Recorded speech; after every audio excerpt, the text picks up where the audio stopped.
आपल्या सगळ्यांचं स्वागत आहे महाराष्ट्र टाइम्स मध्ये. गेल्या काही दिवसापासून बघतोय की ओमिक्रॉनच्या भीतीने खरं तर महाराष्ट्रात दहशत माजवलेली आहे. आत्ताच आलेल्या माहितीनुसार जवळपास 8 जणांना जी आहे ती ओमिक्रॉनची लागण झालेली आहे. आणि या संदर्भातच सविस्तर माहिती घेण्यासाठी आरोग्य तज्ञ डॉक्टर अविनाश भोंडवे आपल्यासोबत जोडलेले आहेत. आपण ओमिक्रॉनची काळजी कशी घ्यायची किंवा ओमिक्रॉन किती धोकादायक आहे या संदर्भात त्यांच्याशी सविस्तर चर्चा करणार आहे. नमस्कार सर, तुमचं स्वागत आहे महाराष्ट्र टाइम्स मध्ये. नमस्कार. माझा सर्वात पहिला हाच प्रश्न आहे की आतापर्यंत महाराष्ट्रामध्ये 8 रुग्णांची ओमिक्रॉन टेस्ट जी आहे ती पॉझिटिव्ह आलेली आहे. ओमिक्रॉन खरं तर किती धोकादायक आहे? आधी तुमच्या प्रश्नातला जो पहिला भाग आहे की महाराष्ट्रात 8 नवीन रुग्ण सापडले आज अखेर गेल्या 2 दिवसात, तर खरं पाहता हा अंदाज आधीपासूनच होता. याचं कारण असं की दक्षिण आफ्रिकेमध्ये विशेषतः बोट्सवानामध्ये 8 नोव्हेंबरला या ओमायक्रॉनच्या पहिल्या रुग्णाची नोंद झाली. त्यानंतर त्याच्यावर अभ्यास सुरू झाला. खूप वेगाने दक्षिण आफ्रिकेमध्ये त्याचे रुग्ण वाढत गेले, आफ्रिकेतल्या इतर देशांमध्येही वाढत गेले आणि 25 नोव्हेंबरला जागतिक आरोग्य संघटनेने त्याचं व्हेरियंट ऑफ कन्सर्न म्हणून जाहीर केलं आणि त्यानंतर सगळी हालचाल सुरू झाली. या दरम्यानच्या काळामध्ये तुम्ही पाहिलं तर साधारणतः 2000पेक्षा जास्त प्रवासी या देशांमधून मुंबईमध्ये आले आणि याहीपेक्षा जास्त भारतातल्या इतर आंतरराष्ट्रीय विमानतळांवर उतरले आणि त्यांच्यापासून हा प्रसार वेगाने सुरू झाला. त्याच्यामुळे हे रुग्ण आपल्याला माहित होण्याआधीच भारतीय जनतेमध्ये मिसळले होते आणि हा जो ओमायक्रॉन विषाणू आहे याचं वैशिष्ट्य आतापर्यंत आपण सगळ्यांना सांगितलेलंच आहे की याच्यामध्ये 50 म्युटेशन झालेली आहेत आणि त्यापैकी 32 म्युटेशन ही त्याच्या स्पाइक प्रोटीन मध्ये झालेली आहे आणि या इतक्या मोठ्या प्रमाणात त्याचं जे प्रसार आहे त्यामुळं हा वेगाने पसरणारच होता. त्याच्यामुळे हे परदेशी आलेले रुग्ण जे आहेत त्यांच्या टेस्ट सुरुवातीला जरी निगेटिव्ह आलेल्या असल्या तरी ते अशा काळामध्ये असतात की त्यांना त्या शरीरामध्ये हा ओमायक्रॉन विषाणू गेला, परंतु त्याची लक्षणं दिसेपर्यंत ते आधीचे 3 दिवस असतात. त्या काळामध्ये या टेस्ट केल्या गेल्या. त्याच्यामुळे हे जे नवीन रुग्ण आता सापडलेत यांचं हे साधारणतः 24 नोव्हेंबर पर्यंत भारतात आल्याचं आपल्या लक्षात आलेलं आहे. आज पिंपरी चिंचवडमध्ये 6 रुग्ण सापडले, त्यांचंही असंच आहे. आणि दुसरं एक महत्वाचं म्हणजे आता याच्याबद्दल आपण काळजी घ्यायलाच पाहिजे. आतापर्यंत आपण सांगत होतो लोकांना की घाबरू नका, याचं काही फार विशेष काळजीचं कारण नाही, परंतु आता आपल्याला निश्चित सांगावं लागेल की काळजी घ्या, काळजी करू नका, पण काळजी नक्की घ्या. सर, आपण आधी देखील बघितलं की कोरोनाची पहिली लाट आली, त्यानंतर दुसरी लाट आली. दुसऱ्या लाटेनंतर खरं तर डेल्टा व्हेरियंट देखील आला आणि डेल्टा व्हेरियंटचं पसरण्याचं प्रमाण कमी होतं. त्या मानाने तज्ज्ञ सांगतात की ओमायक्रॉनचा प्रसार जो आहे तो अधिक प्रमाणात होतोय आणि त्याचा सर्वाधिक धोका जो आहे तो लहान मुलांमध्ये जास्त दिसतो. या संदर्भात काय सांगा? बरोबर आहे. एक लक्षात घ्या की कोरोनाची लाट जी साधारणतः जगभरात जानेवारी 2020 मध्ये पसरली, महाराष्ट्रात 5 मार्चला पहिला रुग्ण सापडला, 9 मार्चला, आणि त्यानंतर महाराष्ट्रातही ही साथ पसरली. हा पहिली लाट होती ही आणि त्याच्यामध्ये त्या विषाणूमध्ये म्युटेशन झालं आणि डेल्टा हा दुसरा विषाणू तयार झाला, तो भारतातच तयार झाला आणि त्यानंतर याचं जो प्रसाराचं प्रमाण होतं त्याच्यामध्ये 2 म्युटेशन होती आणि त्याचा जो प्रसार होता तो साधारणतः 60% जास्ती होता आधीच्या नॉवेल करोना व्हायरस म्हणजे पहिल्या लाटेतल्या विषाणूपेक्षा, आणि त्याच्यामुळे तो खूप वेगाने पसरला. पण हा जो ओमायक्रॉन आहे याच्यामध्ये 32 ही जी म्युटेशन झालेली आहेत त्यातली 2 म्युटेशन्स अशी आहेत की तो माणसाच्या शरीरातल्या पेशींमध्ये सहज शिरू शकतो. म्हणजे हे जे स्पाइक प्रोटीन असतात हे आपल्या शरीरातल्या ज्या पेशी असतात त्या पेशींमध्ये एक ACE रिसेप्टर म्हणून असतात.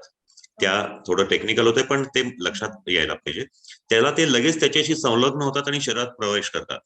तर ही प्रवेशाची प्रक्रिया ही अतिशय फास्ट होते या ओमायक्रॉन मध्ये आणि त्याच्यामुळे तो डेल्टा पेक्षाही 5 पटीने वेगाने पसरतोय.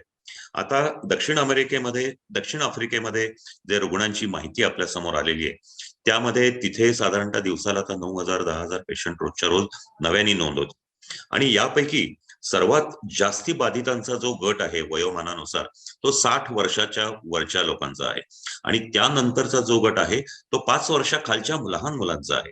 आणि त्याचबरोबर साधारणतः 12 ते 18 वयातल्या मुलांचंही प्रमाण खूप जास्ती आहे. तर याचा अर्थ हा लहान मुलांना निश्चितच धोकादायक आहे. आणि ज्यांचं लसीकरण झालेलं नाही, आपण जर दक्षिण अमेरिकेतल्या जर माहिती पाहिली, इव्हन भारतामध्ये आलेल्या रुग्णांचं हे पाहिलं, तर बऱ्याच जणांचं लसीकरण झालेलं नाही आणि त्यांनाच या करोनाची बाधा झालेली आहे, ओमायक्रॉनची बाधा झालेली आहे. त्याच्यामुळं लहान मुलांच्या बाबतीत आज भारतामध्ये 2 ते 18 वयोगटातल्या या लहान मुलांना किंवा किशोरांना अजूनही लसीकरण सुरू झालेलं नाही. त्याच्यामुळे त्यांना निश्चितच जास्ती धोका संभवतो. पहिल्या लाटेमध्ये, दुसऱ्या लाटेमध्येही त्यांना त्रास झाला, परंतु या ओमायक्रॉनच्या साथीमध्ये विशेष करून लहान मुलांना त्रास होण्याची शक्यता आहे. हे निर्विवाद सत्य आहे. सर, माझा पुढचा प्रश्न असा आहे की ओमायक्रोनवर सध्याच्या भारतीय लसी किती प्रभावी आहेत? कारण आतापर्यंत आपण बघितलं, कोवॅक्सिन असेल किंवा कोविडशिल्ड असेल, या दोनच लसी कोरोनावर प्रभावी होत्या. ओमायक्रॉनवर काही बुस्टर डोस घ्यावा लागेल किंवा भारतीय लसी किती प्रभावी ठरू शकतात? तुम्ही विचारलेला प्रश्न खरोखर खूप महत्वाचा आहे आणि सर्वांच्या मनामधला प्रश्न आहे हा. एक लक्षात घ्या की मी सुरुवातीला सांगितलं की या ओमायक्रॉनच्या जो स्पाइक प्रोटीन आहे त्याच्यामध्ये 32 म्युटेशन झालेली आहे. आता कुठलीही लस जी असते ती लस काय करते, तर ही शरीरामधल्या पेशींमध्ये जाताना हे जो स्पाइक प्रोटीन आहे तो शरीरामध्ये जाताना त्याला मध्ये अडवते. तिथे ते की म्हणजे लॉक आणि की जे म्हणतात तशा पद्धतीची प्रक्रिया होते आणि ते त्या अँटीबॉडीच्या स्वरूपात या विषाणूचा अडवतात आणि त्याच्यामुळं त्या लसीचा परिणाम होऊन त्या व्यक्तीला ते विषाणू बाधित करू शकत नाही. आता गंमत अशी आहे की हे जे आता आपण ज्या लसी वापरतोय हे आधीच्या नॉव्हेल करोना व्हायरस जो होता पहिल्या लाटेतला त्याच्यापासून बनवलेला आहे. भारतातली कोवॅक्सिन आणि कोविशिल्ड तर आहेच, पण जगातल्या सर्व लसी या वेगवेगळ्या पद्धतीने बनवलेल्या आहेत. पण त्या पहिल्या नॉव्हेल करोना व्हायरस जो होता किंवा ज्याला SARS-CoV-2 आम्ही म्हणतो, तर त्या विषाणूच्या स्पाइक प्रोटीनला दाद देतील किंवा त्याला रोखतील अशा पद्धतीच्या बनवल्या. त्याच्यामुळं त्यानंतरचे ही डेल्टा किंवा बीटा हे जे जगभरात नवीन व्हेरियंट आले त्यांना ते थोड्या कमी दाद देत होत्या. म्हणजे पहिल्या ज्या लाटेमधला विषाणू होता त्याला या सर्व लसी साधारणतः 80 ते 90% रोखत होत्या या विषाणूला. दुसऱ्या लाटेतला आपला जो डेल्टा विषाणू आहे त्याला 70% पर्यंत रोखत होत्या. आता या ओमायक्रॉनला ह्या लसी कितपत रोखतायत याच्याबद्दलचं मूलभूत संशोधन चालू आहे. ते त्याच्यामध्ये 1-2-3 आठवड्यामध्ये ते मिळेल. परंतु हे 32 व्हेरियंट असल्यामुळं, 32 ठिकाणी व्हेरिएशन झाल्यामुळं स्पाइक प्रोटीन मध्ये आणि त्याचबरोबर ह्या 2 जे व्हेरिएशन्स आहेत, जे म्युटेशन्स आहेत, यामध्ये मुख्यत्वे असा बदल घडल्यामुळं अशी शक्यता आहे की तो लसीला कमी दाद देईल.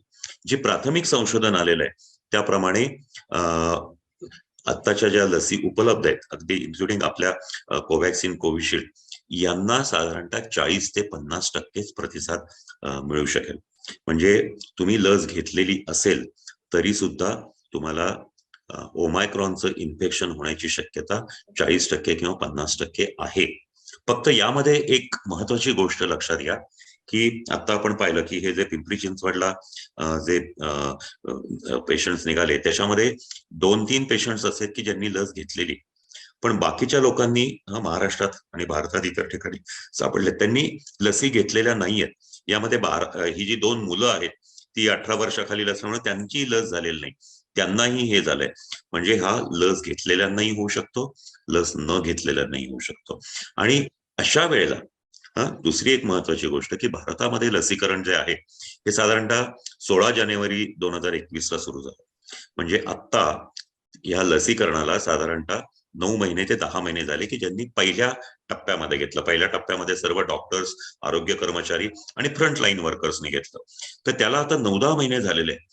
आणि जगामधल्या संशोधनामध्ये जे ICMR पण तसं संशोधन केलेलं आहे की ह्या लसींमुळे ज्या अँटीबॉडीज तयार होतात त्या साधारणतः 6 महिन्यानंतर कमी व्हायला लागतात, क्षीण व्हायला लागतात आणि 8 महिन्यानंतर त्या पूर्णपणे त्याचा परिणाम संपतो. त्याच्यामुळं अमेरिका, इस्रायल अशा देशांनी आणि युरोपातल्या अनेक देशांनी की त्यांच्या फ्रंटलाईन वर्कर्सना, डॉक्टर्सना आणि 60 वर्षावरील असे जे वृद्ध आहेत ज्यांना कोमॉर्बिड कंडिशन्स आहेत अशांना तिसरा डोस देऊन त्यांच्या या अँटीबॉडीज कमी होणाऱ्या वाढवण्याचा प्रयत्न सुरू केला. युके मध्ये म्हणजे इंग्लंडमध्ये तर त्यांनी 6 मे म्हणजे US मध्ये म्हणजे अमेरिकेमध्ये त्यांनी दुसऱ्या डोस नंतर 8 महिन्यांनी घ्या म्हणून सांगितलं. पण इंग्लंडमध्ये किंवा ब्रिटनमध्ये त्यांनी 3 महिन्यांनी तिसरा डोस घ्या म्हणून जाहीर केलं.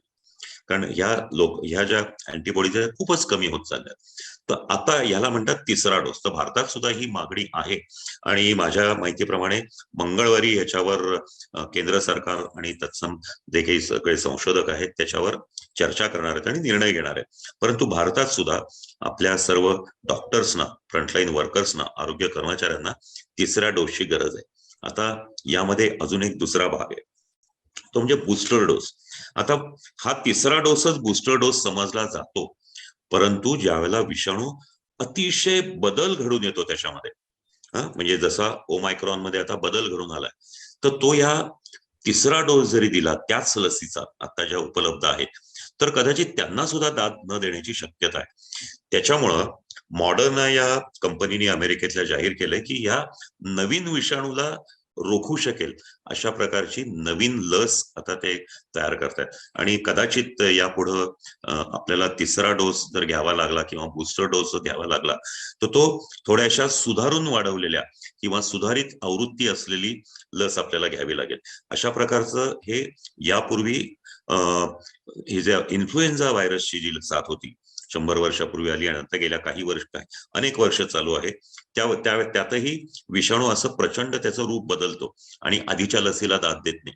त्याच्यामुळे दरवर्षी ती लस बदलावी लागते आणि ते अजूनही आपण जे इन्फ्लुएन्झा लस किंवा अँटी इन्फ्लुएन्झा लस घेतो तर ती त्या पद्धतीनेच बनते. तसंच या पद्धतीचा बदललेला डोस सुद्धा आपल्याला कदाचित घ्यावा लागेल. तर ही पुढची शक्यता आहे. येत्या काही दिवसांमध्ये आपल्याला दोन्ही गोष्टी कळतील की हा ओमायक्रॉन आता उपलब्ध असलेल्या लसींना कितपत दाद देतो हे एक्झॅक्ट कळेल आणि भारत सरकार या तिसऱ्या डोस बद्दल किंवा बूस्टर डोस बद्दल काय निर्णय घेत आहे हेही कळेल. बरोबर. तुम्ही दिलेली माहिती खरंच विचार करण्यासारखी आहे. पण याशिवाय अजून एक प्रश्न आहे, कारण आतापर्यंत आपण बघत होतो कोरोना काळामध्ये आरटीपीसीआर टेस्ट जी आहे ती करावी लागत होती आणि आरटीपीसीआर टेस्टचा जर बघितलं तर 24 तासांमध्ये रिपोर्ट येत होता. आत्ताच्या ओमायक्रॉन आल्यानंतर खरं तर जिनोम सिक्वेन्सिंग टेस्ट आहे ती करावी लागते आणि याला जेव्हा डोंबिवलीतला पहिला रुग्ण आला होता तेव्हा देखील आपण बघितलं जवळपास रिपोर्ट येण्यासाठी खूप वेळ लागला होता. समजा जर याचं प्रमाण वाढलं किंवा प्रसार जास्त झाला आणि रिपोर्ट्सला एवढा वेळ लागला तर याच्यामध्ये काही म्हणजे नक्की जिनोम सिक्वेन्सिंग ही पद्धत कशी आहे आणि त्याच्यामुळे काय परिणाम होऊ शकतो? तुमच्या या प्रश्नाचे 2 भाग आहेत. एक लक्षात घ्या की खूप महत्वाची गोष्ट आहे की शेवटी ओमायक्रॉन हा कोरोनाचाच विषाणू आहे, फक्त म्युटेट झालेला व्हेरियंट आहे. त्याचं निदान हे आरटीपीसीआर नीच होतं. आपल्या समोर आलेल्या पेशंटचा चेहरा बघून किंवा लक्षणं बघून किंवा त्याच्या छातीवर स्टेथोस्कोप ठेवून आपल्याला कळणार नाही की हा साधा कोरोना आहे का ओमायक्रॉन आहे. त्याची आरटीपीसीआर करताना आरटीपीसीआरच्या टेस्टमध्ये 3 प्रकारचे जीन असतात. त्यामध्ये जो एस जीन असतो त्याचं निदान होत नाही जर ओमायक्रॉन असेल तर, त्याला तो एस जीन फेल्युअर म्हणतात. तर हे एसजीएफ किंवा एस जीन फेल्युअर जर असेल त्या ह्याच्यामध्ये तर त्याचं प्राथमिक निदान होतं की याला ओमायक्रॉन आहे, ओमायक्रॉनचं बाधा आहे आणि मग त्याला आपण बाकी मग विलगीकरणात किंवा उपचारासाठी हॉस्पिटलमध्ये दाखल करू शकतो. आणि अशा ज्या लोकांची ही आरटीपीसीआर टेस्टमध्ये या पद्धतीचं ओमायक्रॉनची शंका किंवा ओमायक्रॉनचं निदान होतं अशांचं हे कन्फर्म करण्यासाठी जिनोम सिक्वेन्सिंग करतात.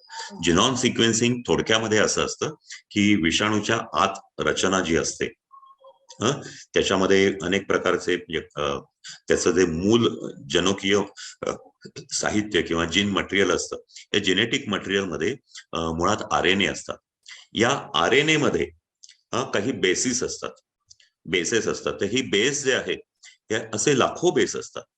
तर त्यांचा क्रम असतो ठरलेला, तर तो क्रमाची नोंद केलेली असते आणि मग ह्या विषाणूचं पुन्हा सगळं हे करायचं. म्हणजे ही जिनॉम सिक्वेन्सिंग ही एक मोठी पद्धत आहे, खूप किचकट आणि लांबलचक शास्त्रीय पद्धत आहे, संशोधनासाठीच वापरली जाते. त्यामध्ये याचं नंतर अक्षरशः म्हणजे मॉलिक्युलर सीझर्स म्हणतात, आण्विक कात्री म्हणता येईल, त्यांनी त्याचे असंख्य तुकडे केले जातात. त्यानंतर त्यांना टॅग केलं जातं. त्या टॅग केल्यानंतर मग त्यांचं सिक्वेन्सर मध्ये सिक्वेन्स केला जातो. तो आधीच्या सिक्वेन्सशी तपासला जातो आणि मग तो जो ह्या आत्ताच्या याच्याशी म्हणजे ओमायक्रॉनचा जो सिक्वेन्स आपल्याला माहिती झालेला आहे त्याच्याशी ताडून बघितला जातो आणि तो जुळला तर तो ओमायक्रॉन आहे हे सिद्ध होतो. ही प्रोसेस खूप मोठी असल्यामुळं याला साधारणतः 3 दिवस सुद्धा लागू शकतात आणि त्यामुळं त्याचं निदान होणं हे त्याला वेळ लागतो आणि ते खूप खर्चिकही आहे. जर आता सध्या आपल्याकडे हा विषाणू नव्याने येतोय त्याच्यामुळं आपल्याला खात्री करून घेण्यासाठी आपल्याला जिनॉम सिक्वेन्सिंग करावी लागते की हा ओमायक्रॉन आहे का बघायला. पण उद्या आणि ते अपेक्षितच आहे, उद्या मोठ्या प्रमाणात जर साथ आली तर मात्र आपल्याला जिनॉम सिक्वेन्सिंग न करता केवळ आरटीपीसीआर मधूनच याचं निदान होईल. कारण पुढचे उपचार तेच आहे. आपल्याला जर त्याचा ऑक्सिजन कमी पडला तर ऑक्सिजन लावा, बाकी मग लक्षणं असतील त्याप्रमाणे ताप असेल तापाची औषधं द्या, किंवा न्यूमोनिया असेल तर त्यासाठी इतर औषधं द्या, रेमडेसिवीर द्या, किंवा इतर पद्धतीची जी औषधं आहेत, किंवा ज्याला अँटीबॉडी कॉकटेल्स म्हणतात अशा प्रकारचे हेच पुढचे उपाय आहेत, किंवा स्टिरॉइड, हिपॅरिन, याच गोष्टी पुढे दिल्या जातात. त्यामुळे उपचारामध्ये फारसा फरक नाहीये. निदानामध्ये तो कोरोना आहे हेच आहे, फक्त ही आपली आकडेवारीसाठी खात्री करून घेण्यासाठी जिनोम सिक्वेन्सिंग सध्या होतं. नक्की सर. आता माझा सगळ्यात शेवटचा प्रश्न हाच आहे की तुम्ही आतापर्यंतची परिस्थिती बघितलेली आहे आणि आता नागरिकांना शेवटी आव्हान काय कराल आणि ओमायक्रॉन होऊ नये यासाठी काय काळजी घ्यावी? हे खूप महत्वाचा प्रश्न आहे. एक लक्षात घ्या, सर्व नागरिकांना एक आपण आवाहन करूया की आतापर्यंत आपण सांगत होतो घाबरू नका, पण आता घाबरू नका म्हणजे निर्धास्त व्हा असं नव्हे, तर काळजी करू नका पण काळजी घ्या. ही काळजी वेगळी घ्यायची नाहीये. काळजीमध्ये आपले 3 मूलभूत नियम आणि इतर काही गोष्टी अंतर्भूत आहेत. मास्क वापरा, शक्यतो दुहेरी मास्क वापरा.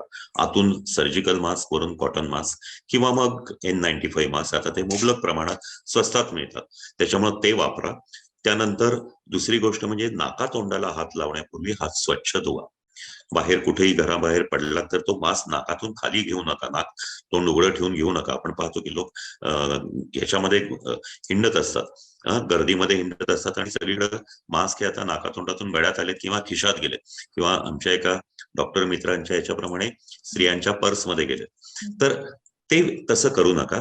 गर्दी टाळा, कारण हा नुसता 6 फुटावर नव्हे तर त्याही पेक्षा जास्ती प्रमाणात हा पसरू शकणार आहे. हा विषाणू आपल्याला कदाचित माफ करणार नाही, तुम्ही थोडी जरी बेसावतपणा दाखवला. दुसरं सर्वात महत्वाचं म्हणजे घरामध्ये तुम्ही असाल त्यावेळेला घराची दारं खिडक्या उघडी ठेवा, घरामध्ये वारं खेळतं राहू द्या. दारं खिडक्या बंद करू नका, बारीकसा पंखा लावा. आता थंडीचे दिवस आहेत त्याच्यामुळं पंखा थोडा हळू लावा किंवा लावू नका, पण घरामध्ये वारं खेळतं राहिलं पाहिजे, व्हेंटिलेशन चांगलं पाहिजे. दारं खिडक्या बंद करून बसू नका, कारण तो जितकं हवा खेळती राहील तितका तो विषाणू हा पसरतो.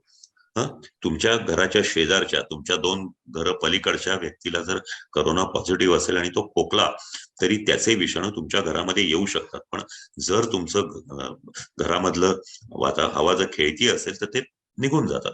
त्याच्यामुळे ते लक्षात घ्या. दुसरी एक खूप महत्वाची गोष्ट म्हणजे हा विषाणू अतिशय वेगाने पसरतो.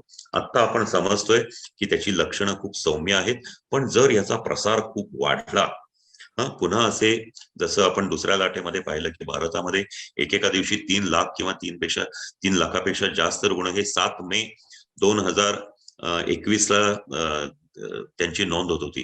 तर वाढले तर कदाचित त्याहीपेक्षा जास्त नोंद होईल. आणि त्यामुळं आपल्याला एक महत्वाची गोष्ट लक्षात घ्यावी लागेल की तुम्ही बाहेर तुम्ही या गोष्टी जर पाळल्यात तर तुम्हाला ह्या करोनापासून तुम्हाला संरक्षण मिळेल. तुम्हाला कुठलंही लक्षण असेल, सर्दी, खोकला, ताप, तर टेस्टिंग करून घ्या.